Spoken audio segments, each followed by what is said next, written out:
Hello, this is Dr. Garrett Castleberry, Program Director for Communication, Media, and Ethics here at Mid-America Christian University. I'm here with our COM 2143 Digital Media Literacy Asynchronous lecture, and we will be discussing some of your reading questions from the first week of our course. First week kind of kicks off a series, hopefully, of future reflections on the ideas circulating in and out of your heads through our readings. We're going to pour through as many as we can on a bit of a limited time schedule. Not that we can't record forever, but we understand the laws of science as it relates to attention spans as well as time management. So we're going to get to some of your questions. Very exciting stuff. And once again, we will be drawing from, when we discuss weekly reading questions, our questions are deriving from two of our main texts in this course. We have Writing Well in the 21st Century, the 5 Essentials, from Linda Spencer, as well as a broader way of exploring media through culture, and that is Popular Culture Introductory Perspectives from Marcel Danisi, the 3rd edition of that book. And really quick, before we get into your questions, quick word about the Spencer text, all right? Writing Well. We had questions concerning what types of learning objectives are we meeting in this specific course, right? How is it going to benefit us in the future? But this is an ideal tool, not only for now, but to hang on to in the future. It's, I would call it not just useful, but essential. It's an answer and a response to critiques from faculty, from students, and so on. So this is a way to help us better ingest not just rules relating to APA style, the official style of MACU, but also gain a ton of relevant examples. I think that's one of the strengths of Spencer's text, and is that she provides numerous encounters with how language continues to evolve in written form, particularly in and as it pertains to digital journalism. All right, so great book there. We're going to jump all over the place with your questions, but we'll shift from voice to voice based on some of the submissions, and again, won't be able to hit all of them. Sometimes it has to do with time, other times it may have to do with wording, or sort of maybe the vagueness of the question, something that was just deemed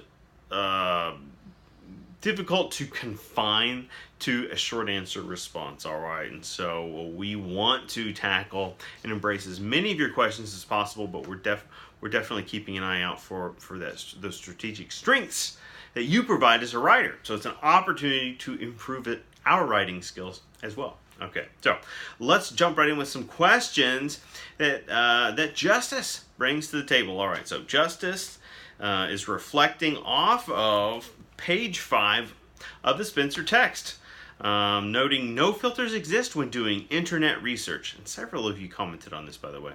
I mean that no filters exist to separate the websites that assess and vet the credibility of facts that they present from websites that do not.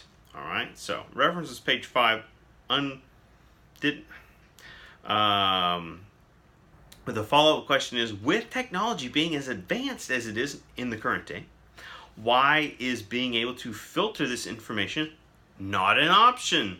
Do you think it is something that will be available in the future? Well, I think the lack of filters can have to do with net neutrality laws. There are many that still consider the internet the wild, wild west of the information economy, of a place where we can create and share ideas and make money and do all these things and share all this content, but it is traditionally not heavily regulated, all right? And so that is where we come up with all these hiccups of, like, how do we create civilization on a digital plane, right? So it's just like society forming all over again, and we have to come up with rules and regulations to help us do that. But of course, with rules and regulations come all of these entanglements, and how do you police everybody? And then even worse than that is the crossover between, are we informing to educate, or are we informing to entertain? And those are completely different objectives. And traditionally, one is steeped in societal betterment, the other is steeped in economic profit. Okay, and so those types of tensions, what we could even call ideological tensions, because they are rooted in value systems, those tensions are difficult to negotiate. All right, so we get into lots of gray areas because of those types of tensions. So there's some good and bad at play. We're constantly thinking about ways to enhance and improve, and those steps of improvement are processes in and of themselves. Often punctuation, open punctuation, versus closed punctuation, from page 17. It appears my style will be affected by my choice of which form of punctuation I use. Does MacU or do you personally have any preference over which one I use in my academic writing? All right, so I'll default here and note on the record, MacU prefers APA, and it's standardized across the curriculum, and it's meant to help streamline the curriculum, streamline the instructors, streamline our ability to assess. All right, so it's not us trying to wrestle creative control from the student. It's about us being able to have a uniform way in which we can mark progress and help enhance our abilities moving forward. And so the official answer would be MacU prefers APA, and I am obliged not to rock that boat. If for no other reason than I'm already tipsy. I'm already a tipsy person. And so, it's perfectly fine to move right in step with MacU's preferences there. That said, several of you know from previous courses, I've experienced with APA, MLA, Chicago, and as I believe Aaron brings it this week, that AP, right, Associated Press style. So there are opportunities for flexibility. What we're looking for is fluency, clarity, right? Stylistic consistency, right? We want to see that. But APA has some key strengths, and I'll get to those in a little bit.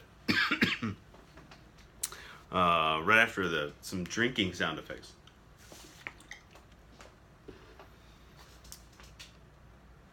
Okay, new question. The dash is a popular punctuation mark of the 21st century. The dash is often used in place of commas, semicolons, colons, and parentheses from page 29. Follow-up question. I am personally just not a fan of the dash. Will my writing style suffer? No! Or be considered behind the times if I choose not to use it in place of other punctuation? I like this as a question, and definitely not, Justice, right? No one will be penalized for abstaining from the dash. Just to clarify, this surge in usage of the dash, and as Spencer writes, and I agree, you see it used a lot on the internet, right? Digital writing, and I would identify it as a stylistic choice first and foremost, but I would also suggest the dash functions best as it helps long-winded, verbose sentences maintain their focus or the reader focus, right? So both the author and the reader.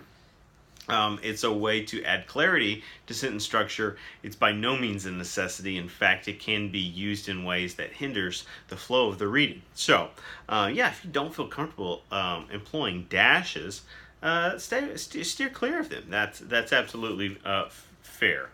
All right, so let's shift gears and talk about Denise's popular culture text. The 1920s came to be called appropriately the Roaring Twenties. It was a decade when popular culture, as we now call it, became a new type of recreational culture and a huge business. Page 1. Follow-up question: How is popular culture a business? So let me answer. I guess it's not a follow-up question, but the follow-up to the quotation. How is popular culture a business? Well, have you heard of the term used quite often, the entertainment industry? The entertainment industry, as it's referred to, is nothing if not a business, right? It is a profit-generating machine, all right? And this is where we get terms, not just towns, but terms like Hollywood. People refer to it. They're not talking about the place Hollywood. They're talking about the thing that Hollywood is. They're talking about the goals and ideas and intent of that entertainment industry, which itself is, this personification of an entire business, of an idea more than a place, because the entertainment industry spans far beyond Hollywood. In fact, it's a global engine and mechanism of creating capital, cultural capital, but also economic capital. Popular culture is largely, when that term gets floated, it tends to have some associations with the American economy, U.S. cultural influence. Lane Crothers, a book that we'll explore in our digital political communication course that comes around every so often, including spring 2019.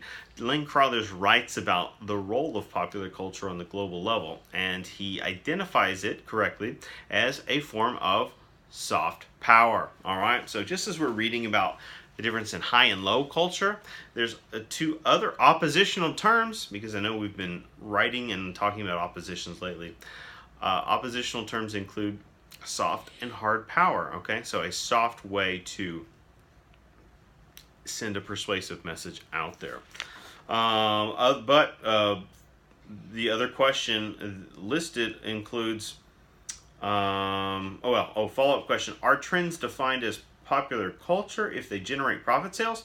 Profit and cultural approval go hand in hand, all right? So profit tends to be a sign of, yes, the culture is buying into this, they agree with this, they want more of this. Thus, the more you create, the more you give them, the more cultural influence you create. The more cultural influence you create through soft power, through popular culture, the more equity and continued power, right, you acquire. Okay, and so this is where people cease to be, entertainers for its own sake, and then all of a sudden they become like corporate, overlords or something. Maybe on the high end of that. So great question there. One other quick question, I think I can get to it in time. What types of new forms of pop culture do not always originate from America, but from other countries? Page 9, Denise. What types of popular culture do other countries acquire from America? Everything. And what do we acquire from other countries? How do different countries reject our popular culture? So multiple questions there. I'm going to be really fast, try to get this out in 30 seconds. First, by saying pop culture is largely American, but increasingly globalized. So, as our spreadable media text will show us, it spreads in multiple directions. It has stickiness and also spreadability, right? The most potent, the richest popular culture artifacts. But even something, let me draw from a couple of different mediums, if I can. Let's say European influences on American filmmaking, all right? So, filmmaking medium. Quentin Tarantino, I've noticed over the years, he borrows, steals, whatever, from French New Wave cinema a lot. But he's also borrowing from other genres, including those in America. You think about products like manga, Pokemon, Nintendo itself, right? Samurai culture, sushi, culinary arts. All of these things we borrow in from Japan. And then countries that would block include Eastern countries, Russia, China, North Korea, where they have tight controls over their broadcast airwaves and the internet so that they can force those messages out. More to come. Stick tight.